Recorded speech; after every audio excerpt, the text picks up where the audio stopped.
Alright, welcome to a short video on the Uberti Flatside 150th Anniversary 1866 Carbine. That was a mouthful. This gun is not loaded, you can see. This is an interesting, kind of a rare gun. I think they made about 350 of these if I remember right. They are engraved at the Uberti factory with a supposedly and claimed original, based off of an original rifle that had this engraving on it. Whether this engraving was done at the Winchester factory on the original gun or not, I don't know, but this is based off of an original gun. There is actually pictures online of both of these guns next to each other, the original and the reproduction, and the engraving is almost exact. Just to give a quick look at the engraving, it does have what I would say is a wolf or a boar in there. It is a hand engraved or hand chased, whatever that may be, but it is not laser engraved for sure. It is pretty good coverage all around. Another shot of that wolf on the top, down around the hammer and on the tang, and down to the rifle butt plate even engraved. I really like that style of engraving from that period.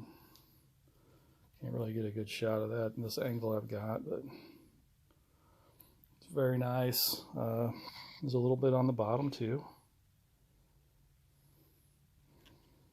So there's some tarnishing from shooting some black powder rounds around the ejection port. I do shoot almost all of my guns.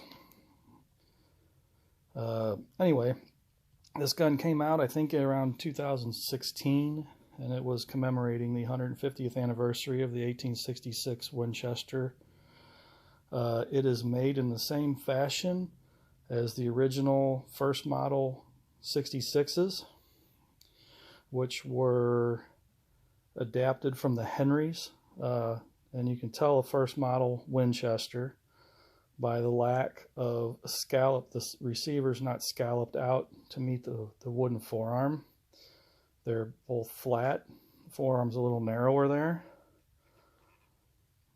and there's no, like I said, on the later models it scallops out a little bit like most Winchester rifles do to meet the forearm here.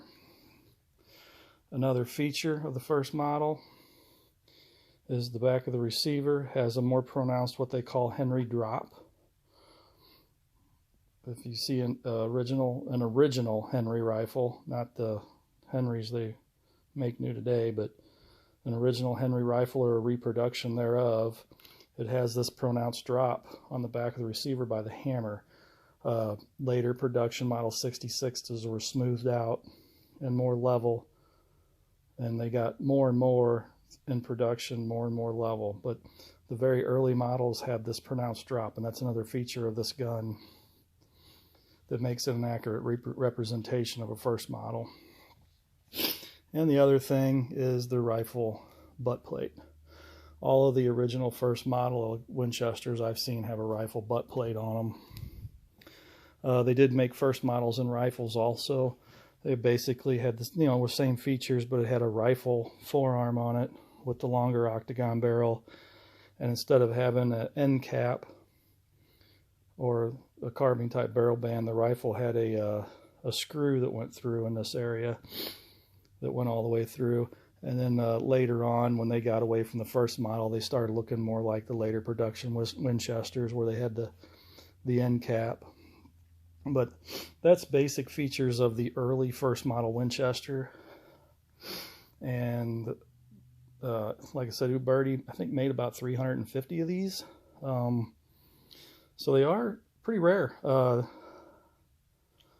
bring quite a bit more on the secondary market than a regular Uberti reproduction, but there's not a whole lot of them out there, so there's not a whole lot to go on prices. But I have seen a few that at least the people were asking an exorbitant amount of money for them. I wouldn't pay that for them, but I first ran across one of these in 2016 and passed on it because it was 45 Colt, and I shoot a lot more 4440 through my 73s and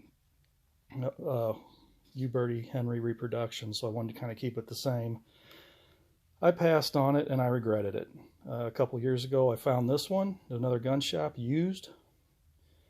I explained to my significant other, I told her the story about it, and she bought it for me for our engagement present, so she's pretty awesome. I have shot this one a little bit with black powder rounds. It was unfired when I got it. It was new, basically new in the box, just new old stock. He said you can tell I've fired some black powder rounds through this from the tarnishing on it, but it shoots good. The only thing I'll say about it is it does shoot pretty low, even at 25 yards. I have to have the carbine sight up and use the second sight position, the middle sight position, to get it pretty close to on target. Using the standard leaf, it shoots really low. So I'm not real willing to start filing down on the front sight to get it right, just because it is an oddball gun and don't really want to go fiddling with it. But anyway, that's pretty much it. Kind of show the whole rifle one more time here before I close it out.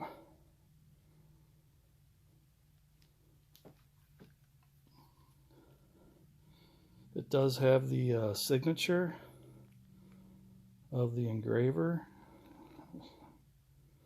down there at the bottom.